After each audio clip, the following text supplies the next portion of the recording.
All right. Good afternoon, sir. Thank you, please. So please, what's your name? I am Dr. James Ogba Ogbonna.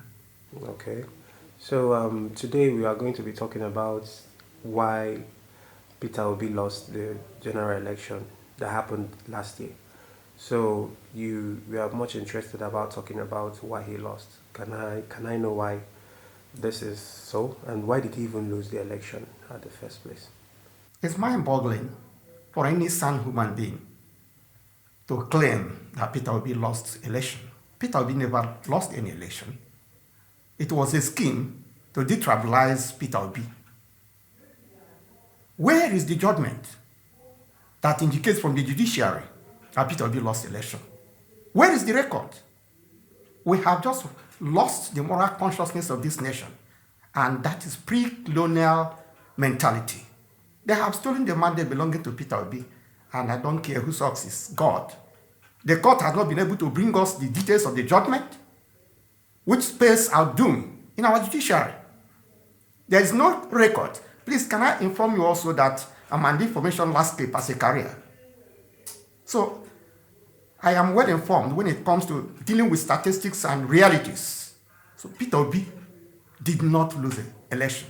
Rather, Peter Obi was skimmed out of the race for whatever reason. And one of the reasons, if I am allowed to say, is simply because there is moral decadence in our nation. Okay, by moral decadence, what do you mean?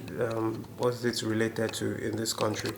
Moral decadence, in my own context, simply means that people have no conscience anymore. If people have conscience, what is the ratio did that they lost election? So people have no conscience. But conscience, as far as I'm concerned, is the compass of heaven that searches your conscience even when you are alone. So he did not lose election, please. All right. So, but the Supreme Court have already made their judgments concerning this, and then most of the other candidates, everybody has just relaxed this matter concerning the election. But can you tell me, the current president, is he doing his best to make the country better, or is the country going on a reverse gear as it has been? Well, the Supreme Court of Nigeria is not the Supreme Court of heaven. That's one thing that is very clear. That after man's judgment, God's judgment comes. And the continual terrorism and kidnap and insecurity in our country is a pointer that something that Nigeria is morally bankrupt. So I am of the view that I have nothing against our president, our selected president, not elected president. This is because he has schemed for this for the past 20 years or more to be a president.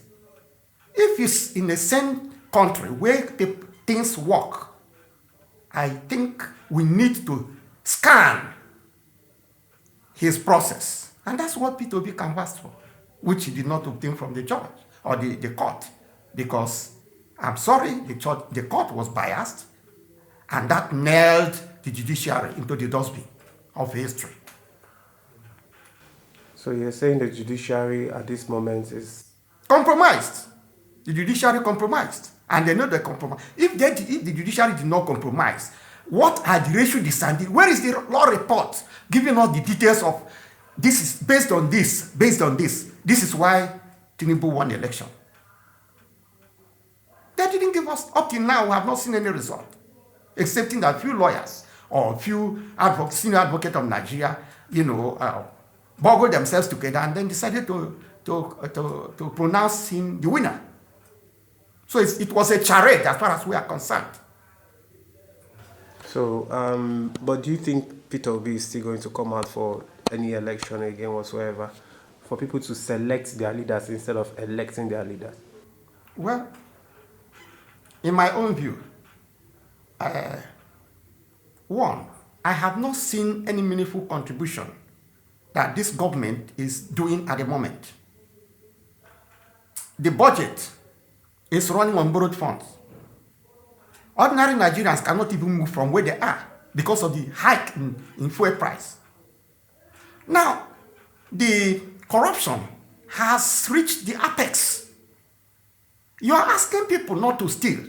And did you come with clean hands? He who comes to equity must come with clean hands. Is this government legitimate? Or is this government a coerced government? Or is it a coup? This is a political coup. And as far as it's a political coup, the moral consciousness of the nation is dead. But we can shout to the mountaintops. At the end of the day, the power to be, who are now arrogating themselves as gods, have come up with a conclusion. Peter Obi doesn't want bloodshed, unlike other nations. This election, the judgment of the election from the Supreme Court would have spelled doom. But Peter Obi decided to play cool. And that demonstrates the maturity within which he could have governed Nigeria if he has been given the opportunity. Okay. Every time they keep rigging. What is the solution possibly that could make Nigeria of today to to elect their leaders by themselves without being selected? Because they give us the leaders they feel like they want to give us. So what do you think is the solution?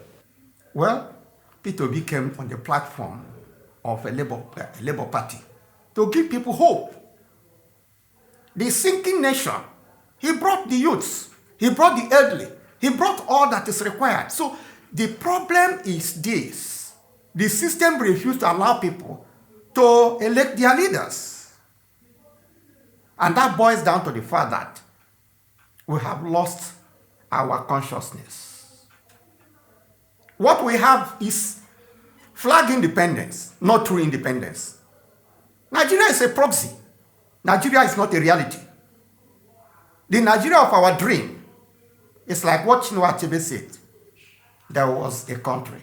In reality, there was a country. However, I'm not advocating for the nation to be disintegrated. What I'm saying is this. I do not know the mindset of Peter Obi. I do not know the mindset of his followers. Because what people are trying to do, the political actors, what they are trying to do is to make sure that they cover white with black. Where is the truth? Truth is universal. Whether you tell the truth in UK or you tell it in London or in Nigeria, truth remains universal. We have not been told what happened with the Nigerian mandate. The Supreme Court has not told us. The political parties have not told us. The political gladiators have made themselves king gods. That it is the INEC itself has made itself two gods. That whatever they want must be. It shouldn't be in a sense society. People should be allowed to choose their leaders. But that is not the case in our own enclave. And that's my submission. Okay. But even though we are saying the country has selected leaders for us, do you see any positive drive towards this current government? Do you think that, have you seen any positive thing? Please, it's mind-boggling to say that the country selected. No! They hijacked the mandate of the people. They stole the mandate of the people. They imposed someone on us. So it's not a question of even... Look, INEC committed election fraud. And this is what they have been scheming from the beginning. So it's not a question... We have lost our voice. It's the voice of the agency, which is called INEC. INEC has made themselves God. The Supreme Court simply followed the scheme designed by the INEC. Okay, then, do you see anything possible on this regime by President Ahmed Bola Tinubu? Do you see anything positive that President Bola Ahmed Tinubu, so far in his office, have you seen something that is beneficial to Nigerians? Well, for me, a gasping man or a man who is gasping in breath, anybody who is wrong, morally wrong, knows that he or she is wrong. He would have voted for himself but would have his own vote earn him the position of being a president? When he was telling us, go to court, or the INEC was telling us, go to court, they knew they have schemed a way to remove the people we wanted. However, this is the general view economically. One, the type of leader God permits to lead a nation depends on the type of people.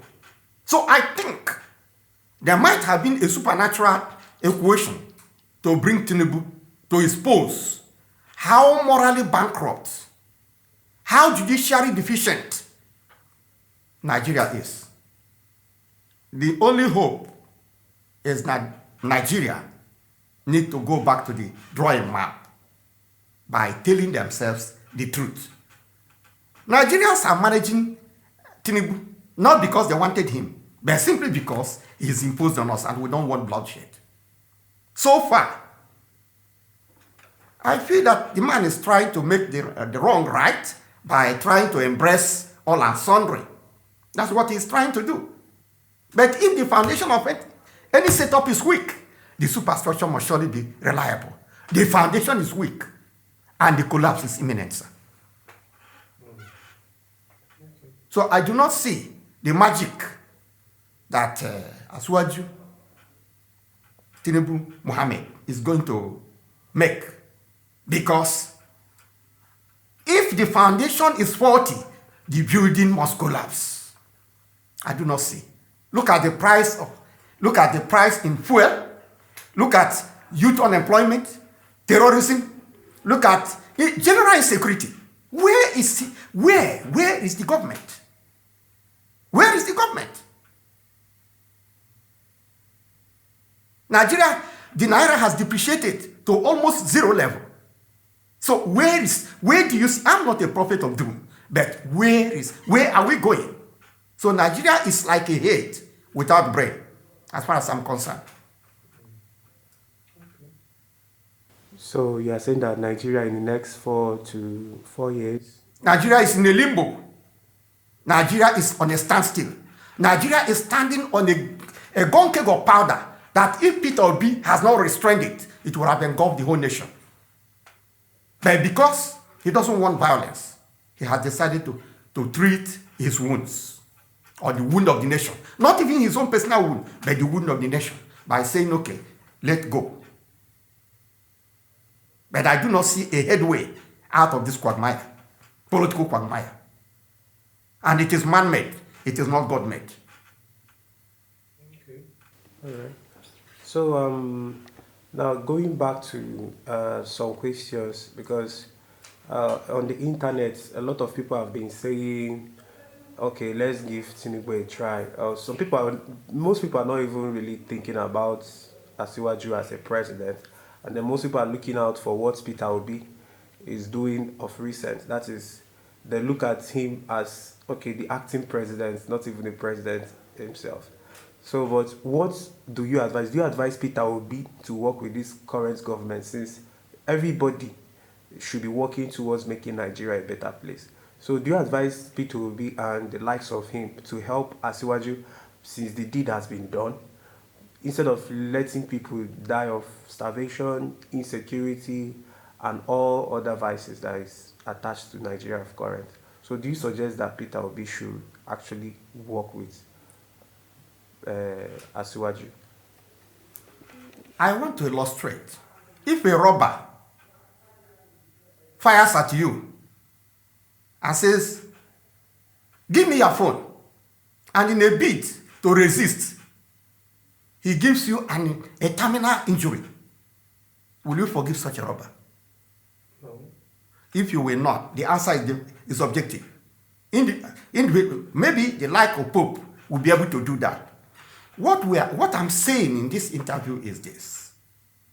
Peter Obi is a peaceful man. If we instruct the youth to destroy the nation, which people will he govern?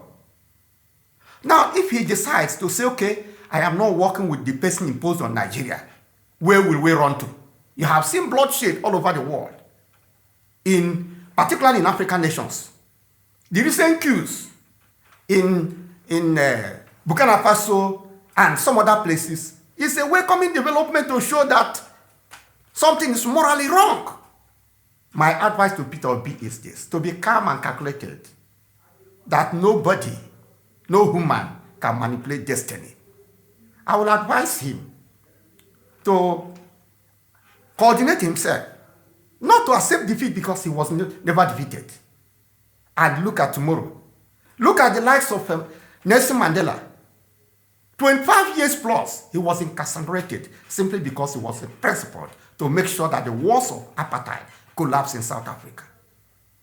Look at Rosa Parks. Rosa Parks refused to be inferior. And the story is told today. And I am thinking that the reason why Israel is at war today is not because of the few people they killed, but because they want their freedom. My advice to Peter Obi actually is, one, embrace Nigeria. Two, do what he can within his own limited resources to encourage universal development in the country, irrespective of tribe and tongue. Three, to be calm and calculated, knowing that violence has never solved the problem. I also want him to understand that it is not the nature of Christians to shed blood. So bloodletting is not in his nature, and it has never happened, and it will not happen to him. But truly, our land is bleeding, and we need God to heal us and assuage the pains in our private hearts. Okay, thank you so much. Is there any other thing you want to add, sir? What I want to add is, with the current fuel price,